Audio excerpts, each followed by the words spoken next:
드디어 이제 언론 노조라든가 기자협회가 움직이기 시작했습니다. 이건 음, 도저히 안 되겠다. 네, 이거는 그냥 언론 탄압을 대놓고 하는 거 아니냐라고 음, 하는 점에서 성명서 같은 게 나오기 시작했는데 현재 언론 노조하고 기자협회 등이 이동관 방송통신위원장 탄핵을 요구했습니다. 음, 공식적으로. 그래서 100만인 서명운동에 들어갔고요.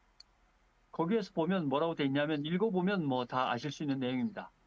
국회는 윤석열 정권 언론 탄압의 상징이자 집행관인 이동관을 탄핵해라. 헌법과 민주주의 질서를 다시 세워라. 이렇게 요구하고 있고, 그 다음에 민주언론 시민연합이나 전국 언론노조, 참여연대, 민주사회를 위한 변호사 모임 등에서도 언론 탄압 실태 증언 대회를 열었습니다. 여기에서 이제 여러 가지 얘기가 나왔는데 몇 가지만 소개해드리면 뉴스타파의 한상진 기자는 음, 검찰이 그림을 먼저 그려서 전파하는 거를 왜 우리 언론이 무비판적으로 맞아요, 받아들이는지 맞아요. 모르겠다. 예, 예. 이런 언론의 행태들이 결국 우리 사회를 병들게 하고 권력자들에 대한 비판을 멍들게 하는 거 아니냐. 음, 이렇게 우려를 했고요. TBS 송지연 지부장 같으면 마침 이 증언대회가 있던 날이 TBS 사태 이후에 첫 번째 해고가 이루어진 날이 오늘이다. 서울시에서 조사팀을 TBS에 보내서 김어준의 뉴스공장, 신장식의 신장기업 PD를 조사했다. 어떻게 이미 TBS를 떠난 지 1년도 더 됐는데 지방자치단체에서 그 문제를 가지고 감사가 와갖고 조사를 하냐. 음, 도대체 지방자치단체가 언론을 직접 탄압할 수 있는 이런 일이 어떻게 벌어질 수 있냐라고는 답답한 얘기를 했고, 진짜 생각해보면 웃기죠. 그러네요. 지방자치단체가 언론사를 갖다 직접 들이닥쳐갖고 조사를 한다는 게. 예, 그다음에 한국인터넷기자협회도 논평을 냈습니다. 검찰과 경찰에서 나온 걸로 추정되는 피의 내용을 그대로 받아가지고 사실도 확인하지 않고 일방적으로 보도해서 언론과 기자를 옥죄는 일부 주류 언론들을 강력하게 비판한다.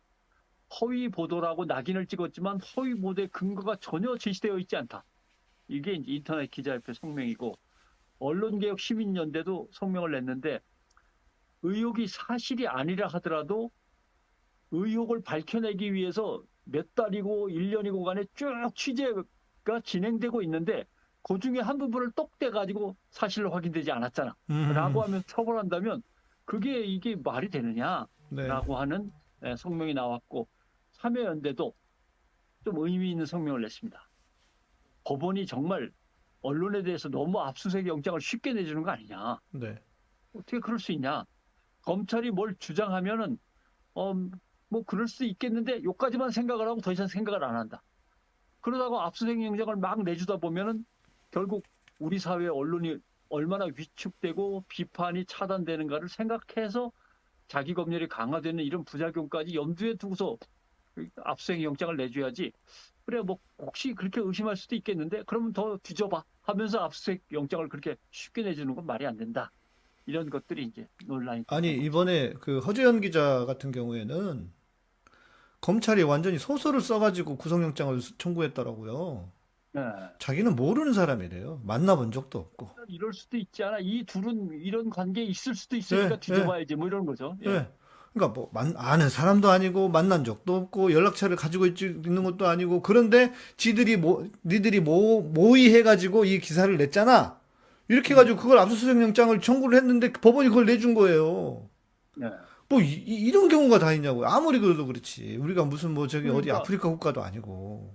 압수수색 영장을 발부받으려면 검찰이 내놓은 증거 자료에 누구하고 몇 차례 만나가지고 또는 몇 차례 전화 네. 통화를 통해서 그 전화 통화가 있을 때마다 이런 일이 벌어지고 이런 기사가 나왔으니 결국은 하나의 팀으로서 움직이면서 허위 보도를 한 것 같습니다. 이렇게 나와야 되는데 그 사람과 그 사람은 뭐가 오니까 아마도 뭔가 같이 논의했을 의심이 됩니다. 이렇게 하고서 받아가니까요. 네.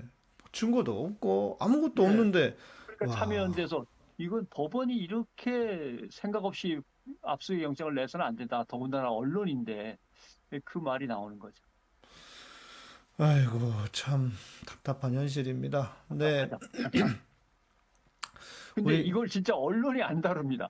그러니까요. 이렇게 비난 성명들이 많이 나왔는데 언론이 별로 안 다루. 제가 세 보니까 기자협회, 뭐 미디어 오늘, 미디어스, MBC, 약간 오마이뉴스 항상 거기에요. 네. 거기서 맹맹맹 돌고 아니, 그래서 제가 못 봤던 것 같아요. 이런 게 있었나? 수백 개 언론이 다루질 않고 몇 개 언론만 한 대여섯 개에서 늘 다루고 끝나는 거죠. 아이고, 참, 그것도 진짜. 기자협회, 미디어 오늘, 미디어스는 또 전문지니까 잘 보지도 않고 그러, 커플에도 잘 안 나오고. 그러네요.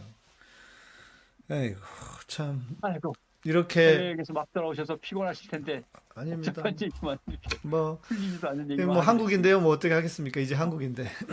자, 그래서, 그나마 우리 굿모닝 충청이 이렇게 지역 언론임에도 불구하고, 이렇게 나름 몸부림을 치고, 네, 노력을 해 애쓰고 가고 있다는 것 자체도 대단한 일입니다. 어, 지역 언론, 우리 지역 언론 이야기 계속 하고 있고, 지난주에는 우리 송 대표님 뭐 뵙고 직접 예, 지역 인터뷰를 인터뷰를 하셨다면서요. 했는데, 지역 언론이 진짜 살아야 되는 이유가 뭡니까? 글쎄요, 에, 뭐 예를 들면 이런 거죠. 제일 중요한 것은 카르텔의 문제입니다. 음, 지역 언론이 감시하지 않으면 지방 정부와 지방 의회와 거기에 얽혀 있는 지방의 자본가 토호 그다음에 세력들. 토건 세력들은 아, 금방 뭉칩니다. 맞아요. 예. 그렇더라고요. 더군다나 변호사라든가 이런 것도 또는 판사라든가 이런 것도 향판이라고 해갖고 그 지역에서만 움직이게 돼 있지 않습니까? 맞아요. 예. 예. 그러니까 그 카르텔을 항상 감시하고 끊어내는 쪽으로 지역 언론이 빨리 움직여야 되는데 그렇지 않으면 지방 정치 자체는 민주주의를 제대로 수행할 수 없습니다. 음. 또 하나, 어, 미국 같은 경우는 자유주의 언론 체제입니다. 언론을 정부가 도와줘서도 안 되고 비판하면서 간섭해서도 안 됩니다. 음. 이게 자유주의 언론의 기본 구조죠. 미국은 또 그래 왔습니다. 정부가 도와주지도 않고요. 간섭도 안 합니다. 그렇게 문제가 생기면 아무튼 법원에다가 얘기하라는 거지 정부는 나서질 않는데 이번에 정부가 적극 나서고 있습니다. 연방정부와 지방정부가. 왜냐하면 아, 지역신문 가운데 그러니까 카운티, 카운티. 예. 주 다음 우리로 치면 기초자치단체 같은 거 그렇죠. 아닙니까? 예. 기초자치단체 카운티 중에 200여 개가 언론이 없습니다. 그때 예, 말씀하셨던, 네. 예. 그리고 예를 들면 한 1,600개 정도는 일주일에 딱 하나만 주간지가 나오는데 한 가지 주간지인데 정치 뉴스는 거의 없고. 음. 근데 그 사람들이 대통령을 뽑아야 되고 뉴스를 본 적도 없는데 네. 아무런 뉴스를 본 적도 없는 사람들이 왜냐하면 전국 방송 같은 게 또 미국에는 없으니까. 네. 아무런 정치 뉴스를 본 적도 없는 사람이 대통령 뽑고 상원의원, 하원의원 뽑고 주지사 뽑고 시장 뽑아야 되는데 정치 자체가 성립이 안 되는 거죠. 민주정치 자체가. 그러니까 이게 이제 위기라고 할 수 있는 거죠. 그래서 좋은 지역 신문을 어떻게든 도와달라는 얘기를 이렇게 거푸 드리게 되는 거죠. 안 그러면 지역은 금방 카르텔에 의해서 점령되고 네. 무너집니다. 네. 예. 이번에 YTN도 결국 뭐 간단하게 자본에서 그냥 사가는 걸 보십시오. 거기도 맨날 검찰에 뭐 불려다니면서 조사받는 기업 아닙니까? 예. 그런 그러니까요. 기업이 예. 결국 인수를 하고 이게 지역에서는 더 확실하게 똘똘 뭉칠 수 있는 거죠.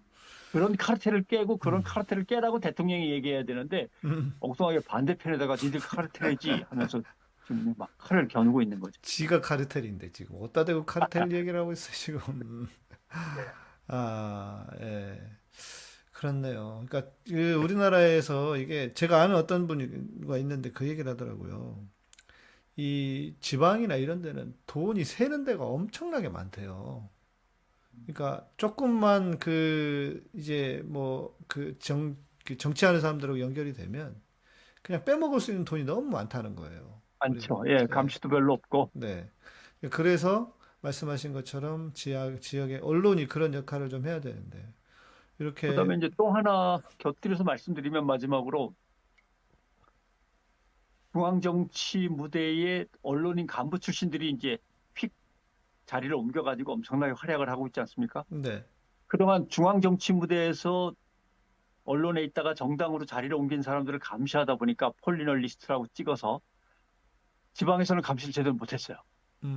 지역 언론에 있다가 갑자기 휙 지방 정치로 넘어가서 또는 지방 행정부로 넘어가서 공무원이 돼가지고 자기가 몸담았던 지역 언론을 움직이거나 결탁해서 카르텔 형성에 도움이 되는 이런 세력들을 감시를 전혀 못한 거죠.